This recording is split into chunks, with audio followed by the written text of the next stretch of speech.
बिस्मिल्लाहिर्रहमानिर्रहीम। अस्सलाम वालेकुम डियर स्टूडेंट्स। सफ़ेद जी के अकेडमी के यूट्यूब चैनल के साथ तमाम तलबा व तालबात को खुशामदीद कहते हैं। जैसा कि आप जानते हैं कि पंजाब पब्लिक सर्विस कमीशन के पेपर चल रहे हैं और जिस दिन मेरा अपना ज़ाती पेपर होता है तो मैं वो जो जनरल नॉलेज का हिस्सा होता है, मैक्सिमम जो सवाल होते हैं, मैं उसको नोट डाउन करता हूँ और फिर आपसे शेयर करता हूँ।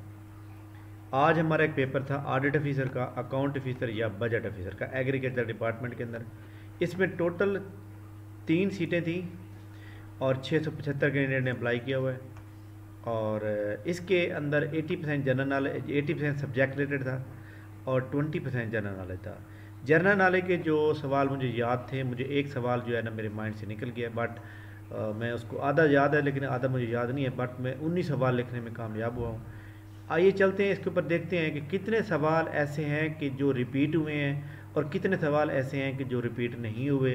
क्या जो इम्तियाज़ शायद की जो बुक है पिछली, उसमें से सवाल आ रहे हैं या नहीं आ रहे। तो इसलिए हमें जो है इसके ऊपर अच्छी तरह से समझना चाहिए। तो क्या डाटा बैंक वाकई चेंज हो गया है? क्योंकि लास्ट टाइम भी मैंने एक वीडियो बनाई थी कि डाटा बैंक चेंज हुआ है या नहीं हुआ, तो खैर आपको मेरे ख्याल में इस बारे में पता चल गया होगा। अच्छा जी, जनरल नॉलेज के जो 20 सवाल है। पहला question number first, the girl who is jail bait. ठीक है, जेल बेट का मतलब होता है कि अपने आप को जहरी तौर पे बड़ा दिखाना, लेकिन लीगल तौर पर, कानूनी तौर पर, लीगली तौर पर, कानूनी तौर पर जो है उसके अंदर उस एज में ना आना। तो एक्चुअली क्या होता है कि भाई आपकी एज है, फॉर एग्जांपल जी, फॉर एग्जांपल आपकी एज जो है वो है 16 साल। शादी के लिए एज की लिमिट है जी 18 साल, लेकिन आपकी लाग ऐसे रही है जैसे आप जो है वो कम अज़ कम जो है इसकी 25 साल की है। ठीक है, तो इसलिए कि आपको इस बारे में जो है पता होना चाहिए कि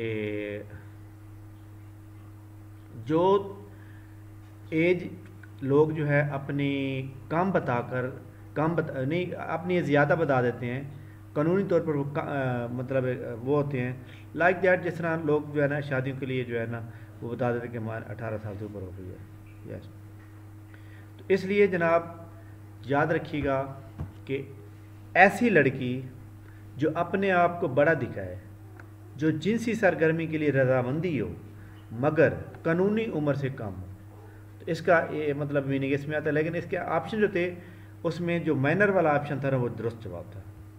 ठीक है, क्वेश्चन नंबर 1 है, चांद का मुतरादिफ क्या है? चांद का मुतरादिफ का मतलब होता है एक जैसा मीनिंग। इसमें ऑप्शन थे महताब, खुर्शीद, आफ्ताब और अंजुम। चांद का मुतरादिफ बनता है अंजुम। क्वेश्चन नंबर 3, दीपाली का किरदार किस नावल का है? दीपाली का किरदार जो है वो एक नावल है, उसके अंदर है आखिर शब के हम सफ़र है, इसके अंदर जो है ना वो किरदार है। ठीक हो गया, एक पूरी कहानी है, ड्रामा है ये। क्वेश्चन नंबर 4 है, UNO day observed on. UNO day जो है आपको पता है यूनाइटेड नेशन ऑर्गेनाइजेशन 1945 में बनती है, 24 अक्टूबर 1945 बनती है। जब एक बच्चा पैदा होता है तो उसका डेट ऑफ बर्थ हर साल उसी डेट को मनाया जाता है, तो इसलिए 24 अक्टूबर बनता है, तो 24 अक्टूबर को ही इसके जवाब दुरुस्त है। Pakistan join IMF। पाकिस्तान ने IMF को कब ज्वाइन किया? पाकिस्तान ने IMF को जुलाई 11, 1950 में ज्वाइन किया। इसके बाद क्वेश्चन नंबर 6 है, who discovered the gravity. Gravity का एक लॉ था, वो किसने ईजाद किया? तो वो जनाब UK के सर ईसाक न्यूटन ने ईजाद किया। ठीक हो गया। Question number 7, national anthem first telecast. National Pakistan का जो कौमी तराना है पहली मरतबा कब टेलीकास्ट हुआ? तो 13 अगस्त 1954 को हुआ। और जब ये ईरान का यहाँ पे बादशाह आया था तो शाह ईरान के सामने ये टेलीकास्ट हुआ और इसको मतलब टेलीकास्ट किया गया रेडियो के ऊपर। My father is not interested in, आगे था ऑप्शन थे नार IM, नीदर IM, नार MI, इस तरह के ऑप्शन थे। बरल नार IM जवाब दुरुस्त है। क्वेश्चन नंबर 9, इसके अंदर डिग्री बतानी थी कि हैप्पी गो लक। एक्चुअली जो डिग्री होती है, फर्स्ट डिग्री होती है पॉजिटिव डिग्री, दूसरी होती है तीसरी सुपरलेटिव होती है, जैसे हैप्पी, जैसे गुड, बेटर, बेस्ट, तो इस तरह से। तो हैप्पी गो लक जो है ये एक्चुअली 3-4 लफ्ज़ इकट्ठे आ गए हैं, तो इसलिए इसका दुरुस्त जवाब हो जाएगा कंपाउंड एडजेक्टिव। ठीक हो गया। Question number 10, in the deep sea. In the deep sea का मतलब होता है ट्रबल सिचुएशन, मुश्किल हालात में।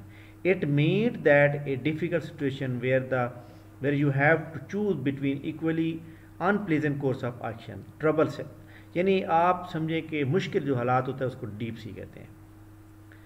Which is first dynasty of Delhi सल्तनत। दिल्ली सल्तनत की पहली डायनेस्टी कौन सी थी? ऑप्शन था ममलूक डायनेस्टी, खिलजी, लोधी और Tughlaq.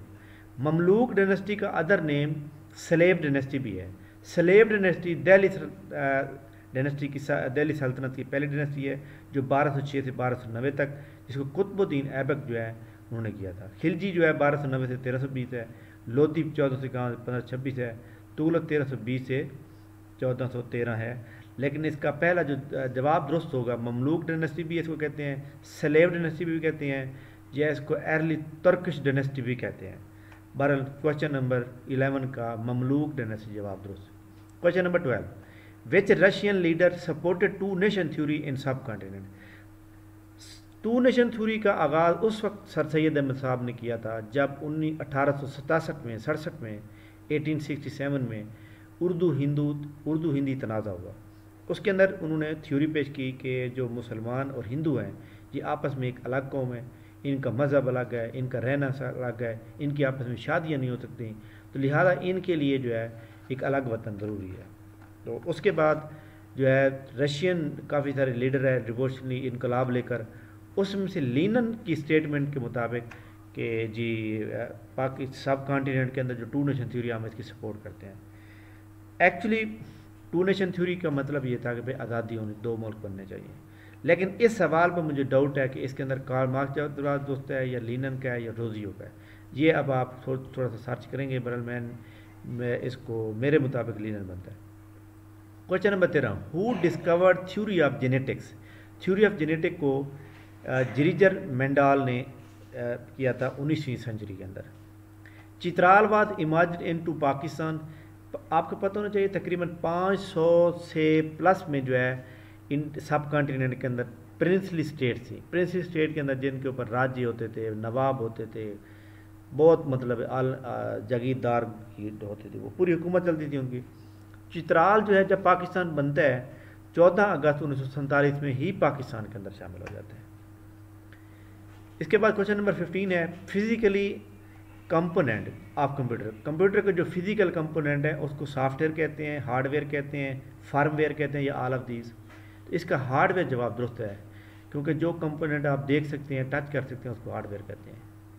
Which can copy it self and damage computer without permission of user owner. आपको पता है कि आप कंप्यूटर को बंद करके रखते हैं, सुबह के टाइम चलाते हैं, चलता ही नहीं है। क्यों नहीं चलता? क्योंकि वायरस आ जाता है। तो इसका जो दुरुस्त जवाब बनेगा virus. Question number 17, on A 20% discount sale an article cost 596, what was the original price. वो कहता है जी एक चीज़ को हमने 596 रुपये का सेल कर दिया है, लेकिन जब हमने सेल किया है तो हमें 20% नुकसान हो गया है। वो कहता है इसका मतलब उसकी कीमत तो ज़्यादा थी, तो आप ये बताएं उसकी ओरिजिनल कास्ट क्या थी। देखें जी एक चीज़ की कीमत होती है 100%, हमने उसको 80% में सेल कर दिया क्योंकि 20% लॉस हुआ ना, तो हम 0.80 इसको डिवाइड करेंगे तो 745 जवाब आ जाएगा। या इस तरह 596 multiply by 100 divided by 80। Question number 18 है, ये भी मैथ का सवाल था। A man read 3/8 of book on a day. कहता है जी किताब का 8वें हिस्से में से एक बंदा जो है वो किताब पढ़ता है 3/5 8 हिस्सा, और दूसरे दिन वो पढ़ता है and second day 4/5 of the remaining second day. If the number of pages still on read 40, ये 2 दिन पढ़ने के बावजूद भी 40 पेज अभी भी बाकी हैं, then how many pages of the book. देखें जी मैं आपको बताऊँ कि टोटल जो बुक्स को डिवाइड किया गया ना वो किया गया है 8 पे, यानी 8 दिन के अंदर आपकी किताब ख़त्म होनी चाहिए। एक तो आपने 3 दिन पढ़ी है, दूसरी पढ़ी है 7, 4 दिन, 1 दिन का टाइम रह गया है। 1 दिन का टाइम जो रहता है हम उसको 8 से कंपेयर कर रहे हैं, 1/8 कर दें, इसका बराबर करें 40, तो आप इधर क्रॉस मल्टीप्लिकेशन करेंगे तो 320 जवाब दुरुस्त आ जाएगा। बिल्कुल सिंपल सवाल। यानी टोटल तो 320 पेजे थे जो कि आपने उसमें से 290 280 पढ़ लिए हैं, बाकी ये रहते हैं।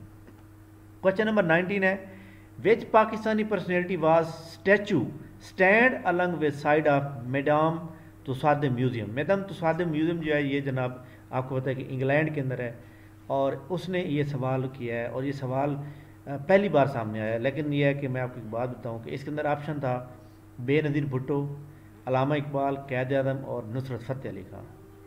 तो क्योंकि मैंने यहाँ पे सोचा थोड़ा सा, मैं क्योंकि मेरे सामने ये नया सवाल था, मैंने सोचा कि बेनज़ीर भुट्टो जो है वो एक पहली मुस्लिम लीडर है, और उसके बाद आपको पता है कि उनको मतलब है जिस तरह एक जमहूरियत की खातिर जो है वो जिनको गोली मारी गई लियाकत बाग में, उसके पर जो है ना, ये जब आप इंग्लैंड में जाते हैं मैंने तो वहाँ पे काफ़ी सारे म्यूज़ियम लगे हुए हैं कि ये फ़लाँ बंदा है, ये फ़लाँ बंदा है, उसकी हिस्ट्री भी थोड़ी सी लिखी होती है। तो ये बेनज़ीर भुट्टो जो है पहली मुस्लिम लीडर थी, मुस्लिम हुक्मरान थी। मतलब यहाँ पे जो आप दुनिया है, वैसे तो रज़िया सुल्तान है, बट इस वक्त जो सूरत हाल है उस वक्त तो वो ये प्राइम मिनिस्टर कराती है ना, तो प्राइम मिनिस्टर पहली है दुनिया की, मुस्लिम की दुनिया की, तो इसलिए इनका नाम शामिल होगा, और मैंने इसके ऊपर लगाया तुक्का, और तुक्का हो गया कामयाब। इसके बाद इंदिरा गांधी और महात्मा गांधी की भी वहाँ स्टैचू लगा हुआ है। क्वेश्चन नंबर 20 मुझे याद नहीं आ रहा, लेकिन वो साइंस का सवाल था। तो इसके बाद अब देखना ये है कि जनाब कितने सवाल रिपीट हुए हैं। ये सवाल जो आ रहा है 3/8 किताब वाला, ये रिपीटेड है। ये सवाल रिपीटेड है, 18 और 17 रिपीटेड है। इसके बाद जनाब क्वेश्चन नंबर 16 रिपीटेड है, क्वेश्चन नंबर 15 रिपीटेड है, क्वेश्चन नंबर चित्राल वाला रिपीटेड है, क्वेश्चन नंबर 13 ये जेनेटिक्स थ्योरी ऑफ जेनेटिक्स वाला रिपीटेड है। अच्छा जी, ये वाला सवाल नया है, सवाल तो पुराना है लेकिन पहली बार आया है। इसके बाद ये जो ममलूक डायनेस्टी है, दिल्ली सल्तनत की, ये बिल्कुल रिपीटेड है। इसके बाद डीप सी, ये रिपीटेड है, ईडियम है ये। हैप्पी गो लक रिपीटेड सवाल है। इसके बाद ये my father is not interested in are not I am, तो ये भी रिपीटेड सवाल है क्योंकि इंग्लिश का सवाल है। इसके बाद ग्रेविटी, ये रिपीटेड सवाल है। पाकिस्तान ज्वाइन आई में रिपीटेड सवाल है। यूएनओ डे रिपीटेड सवाल है। दीपाली का किरदार, ये पहली बार आया है। चांद का मुतरादिफ रिपीटेड सवाल है। The girl who is in jail bird, ये सवाल जो है मेरे ख्याल में पहली बार मैंने देखा है, वरल इसका जवाब भी मैंने सही लगा दिया था। अच्छा जी देखें जी, 16 सवाल ऐसे हैं जो, यानी आज के जनरल नॉलेज के जो 20 सवाल थे उसमें से 16 जो सवाल हैं वो सवाल हैं जनाब रिपीटेड। अब कौन क्या कह सकता है कि जनाब ये सवाल जो है डाटा बैंक चेंज हो गया? डाटा बैंक चेंज नहीं हुआ, आप तैयारी जारी रखें। हमारे चैनल पर जितने भी लोग न्यू मौजूद हैं चैनल को सब्सक्राइब कर लें, और चैनल के ऊपर इंशाल्लाह ताला बरोज़ मंडे 23 मई को हमारा पहला नया सेशन X12 के नाम से जो है स्टार्ट हो रहा है। अगर आपने ज्वाइन करना हो तो कल इंशाल्लाह ताला हमारा इंडो पाक हिस्ट्री पर लेक्चर होगा, और 1 घंटे क्लास होगी, डेली टेस्ट डेली होगी। थैंक यू वेरी मच जनाब, बहुत बहुत शुक्रिया आपका। अल्लाह हाफ़िज़।